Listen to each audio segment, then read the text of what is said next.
तो चंपत राय कहते हुए नजर आ रहे हैं कि बांग्लादेश के अंदर क्या कुछ हालात थे वो भूल चुका है और कैसे भारत ने जो है मदद की थी और लगातार जो अत्याचार है वो अब बांग्लादेश में हिंदुओं पर किया जा रहा है। खबरों में आगे बढ़ते हैं और अब बड़ी खबर का रुख यहां पर कर रहे हैं, जहां पर श्रीनगर में बड़ी कार्रवाई यहां पर की गई है। लश्कर के आतंकियों को सुरक्षा बलों की तरफ से ढेर किया गया। बड़ी जानकारी इस वक्त सामने आ रही है जम्मू कश्मीर श्रीनगर से, जहां पर लश्कर का जो आतंकी है उसे ढेर किया गया है। लश्कर के आतंकी को मुठभेड़ में मार गिराया गया है। मुठभेड़ में लश्कर का आतंकी जुनैद अहमद जिसे ढेर किया है सुरक्षा बलों ने। श्रीनगर के डचीगाम में आतंकियों से जो मुठभेड़ है वो लगातार चल रही है। गांदरबल सहित कई आतंकी हमलों में शामिल था आतंकी जिसे ढेर इस बड़ी कार्रवाई में किया गया है। जुनैद अहमद, श्रीनगर के डचीगाम में आतंकियों के खिलाफ यह बड़ी कार्रवाई की गई है। मुठभेड़ में इस आतंकी को ढेर कर दिया गया। लश्कर का आतंकी बताया जा रहा है। गांदरबल सहित कई आतंकी हमलों में आतंकी का नाम शामिल था जिसके खिलाफ यह बड़ी कार्रवाई हुई।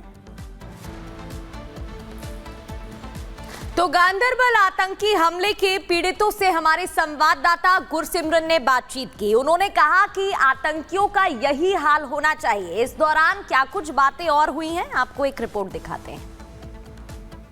इस वक्त हम शशि अब्रोल के घर में मौजूद हैं। परिजन जो हैं वो अब खुश हैं क्योंकि आतंकी वो मारा गया है। मैडम, कितनी खुशी है क्योंकि आप लोग पहले दिन से ही मांग कर रहे थे कि आतंकी को मार गिराना चाहिए। हाँ, हम बहुत ज़्यादा सेटिस्फाइड है कि उस आतंकी को मारा गया है। उसने ऐसे एक सिविलियन को ऐसे ही मार दिया जो अपनी फैमिली इतनी अच्छी से चला रहा था, सब कुछ करता। उसकी फैमिली भी सारी डिस्टर्ब हो गई है। एक इंसान के जाने से फैमिली को कितना ही सफ़र करना पड़ता है ये जानते ही हैं। तो हमें बड़ी ज़्यादा सेटिस्फेक्शन है। हम गवर्नमेंट का थैंक यू करना चाहते हैं कि उन्होंने ऐसे आतंकी को मारा। माता जी, आपने तो दर्द झेला है, आपकी बेटी ने, क्या कहें? मेरे जवाई थे। हाँ, मेरी बेटी है वो। मैं अपने बेटी का दुख देख नहीं सकती। क्या कह सकते हैं। अच्छा किया गवर्नमेंट, पुलिस ने उसको मार दिया, आर्मी वालों ने उसको मारा। खुशी की बात है, खुशी की बात है। हमें खुशी की बात है कि हमारा बदला लिया गया। गवर्नमेंट ने हमारा बदला लिया। संतुष्ट हैं आप? संतुष्ट हैं हम, हाँ जी। चाहते हैं कि अगर कोई भी ऐसा आतंकी हो उसका यही नतीजा? हाँ, कोई भी ऐसा आतंकी हो उसको ऐसा मानना चाहिए कि दूसरी बार कोई आतंकी बने ही ना। वहीं पंजाब के पूर्व डिप्टी सीएम सुखबीर सिंह बादल को सजा का ऐलान किया गया है। यह सजा आखिर उन्हें किसने दी है और कैसे वो प्रायश्चित इस सजा के जरिए कर रहे हैं, इस रिपोर्ट में आपको दिखा।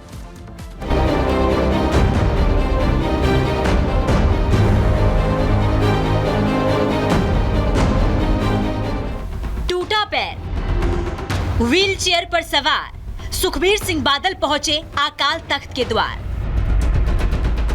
गले में तख्ती, हाथ में बर्छा, पंजाब के पूर्व डिप्टी सीएम इस तरह काट रहे सजा। शिरोमणि अकाली दल के अध्यक्ष सुखबीर सिंह बादल को तख्त की ओर से धार्मिक सजा का ऐलान हुआ तो वो आदेश का पालन करते हुए प्रायश्चित करने स्वर्ण मंदिर पहुंच गए। 9 साल पहले जो गलती प्रकाश सिंह बादल ने की उसका खामियाजा आज पूरा परिवार भुगत रहा है। सुखबीर ने गलती कबूली तो तख्त ने दंड का ऐलान कर दिया, जिसके तहत बादल ने स्वर्ण मंदिर में सेवादार के रूप में काम किया। गले में तख्ती और हाथ में बर्छी लेकर स्वर्ण मंदिर के दरवाजे पर दरबान की ड्यूटी दी। सुखबीर सिंह बादल को पैर में चोट लगी है, लिहाजा 3 दिसंबर से 2 दिन के लिए वो श्री दरबार साहिब के घंटा घर के बाहर ड्यूटी करेंगे। इस दौरान सुखबीर सिंह बादल ने व्हील चेयर में बैठकर ही लंगर में खाना खिलाया। 1 घंटे तक जूठे बर्तन भी साफ किए। गले में जो तख्ती दिखाई दे रही है वो इस सजा के दौरान अकाल तख्त की ओर से पहनाई गई माफी की तख्ती है और साथ ही उनके हाथ में बर्छा दिखाई दे रहा है जो 2 दिन प्रायश्चित के तौर पर उनके हाथ में ही रहेगी।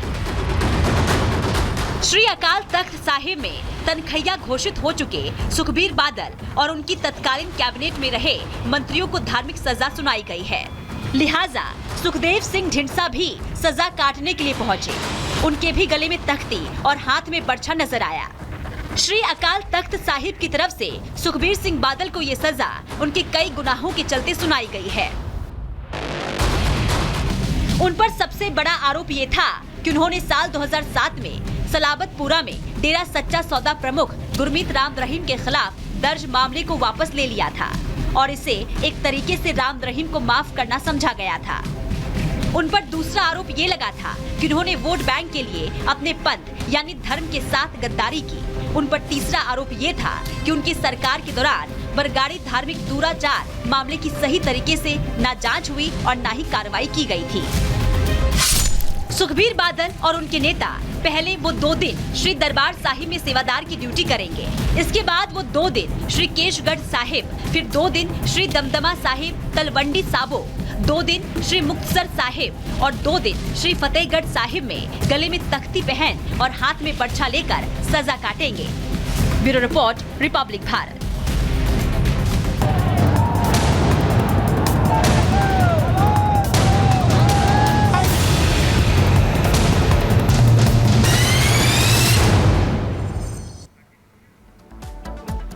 और आगे बढ़ते हुए बात वाराणसी की करेंगे, जहां उदय प्रताप कॉलेज में छात्रों का वक्फ बोर्ड को लेकर गुस्सा फूट पड़ा। जिस तरीके से वक्फ बोर्ड ने कॉलेज की जमीन पर अपना दावा ठोका था, उसके बाद अब छात्रों ने विरोध प्रदर्शन करना शुरू कर दिया है। एक रिपोर्ट आपको दिखाते हैं।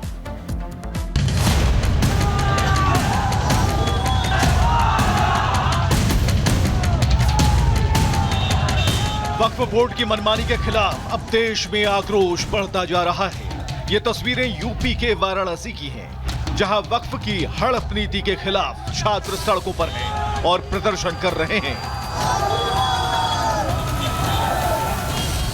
जिन छात्रों को कॉलेज की कक्षा में होना चाहिए था, वो नारेबाजी कर रहे हैं। इस प्रदर्शन के पीछे की वजह भी आपको बताएंगे, लेकिन सबसे पहले छात्रों के इस आक्रोश को देख लीजिए।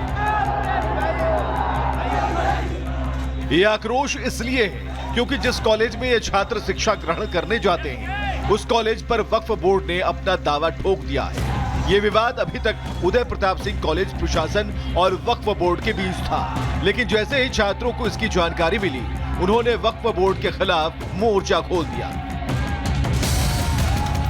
छात्र प्रदर्शन करते हुए मजार की तरफ बढ़े। इससे पहले कि छात्र मजार के पास पहुंचते, जवानों ने छात्रों को रोक दिया।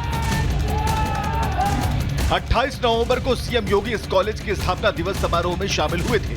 उसी दिन जुमे की नमाज पढ़ने के लिए करीब 500 से ज्यादा नमाजी कॉलेज परिसर में इकट्ठा हो गए। दावा किया जा रहा है कि अमूमन यहाँ पर जुमे पर 20 से 25 लोग ही नमाज अदा करने आते थे। आज हम लोग भारी संख्या में हनुमान चालीसा का पाठ किए हैं, क्योंकि फ्राइडे को उन लोगों ने शक्ति प्रदर्शन किया था। आज हम लोगों ने राजर्षि मानस पुत्रों ने ये बताया है कि वो यदि 500 आएंगे तो हम 5000 की संख्या में आएंगे। जिला प्रशासन इनके प्रवेश को प्रतिबंधित करे। विवाद बढ़ता देख कॉलेज के आसपास की सुरक्षा सख्त कर दी गई है। पुलिस ने यहाँ पर कई प्रदर्शनकारी छात्रों को हिरासत में लिया है। यहाँ के प्रशासन से एक मांग पत्र गया था कि साहब यहाँ बच्चों का एग्जाम चल रहा है, जो अभी कुछ दिन और चलेगा, और जो कई पालियों में चल रहा है, सुबह से चल रहा है वो। तो इनका ये था कि यहाँ पे जो भी गेट है, वहाँ से सिर्फ जो ऑथोराइज्ड हैं बच्चे जो यहाँ के निवासी हैं, रहने वाले हैं, या फिर जिनका एग्ज़ाम है, सिर्फ वही अलाउड हों। तो इसलिए पुलिस के अलावा इनकी अपनी जो फैकल्टीज़ हैं वो चेक कर रही हैं। जो यहाँ के बच्चे उनको अलाउ किया जा रहा है, जो यहाँ के बच्चे नहीं हैं या यहाँ के एक्स स्टूडेंट हैं, उनको अलाउ नहीं किया जा रहा एग्जाम को। आपको बताएं कि उदय प्रताप सिंह कॉलेज का निर्माण 1909 में कराया गया था। ये कॉलेज 100 एकड़ में फैला है, जिसके परिसर में एक कॉलेज और एक मजार है।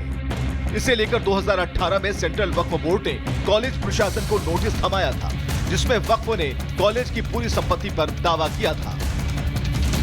जैसे ही ये नोटिस वायरल हुआ तो कॉलेज परिसर में बड़ी तादाद में नमाजी पहुंचने लगे।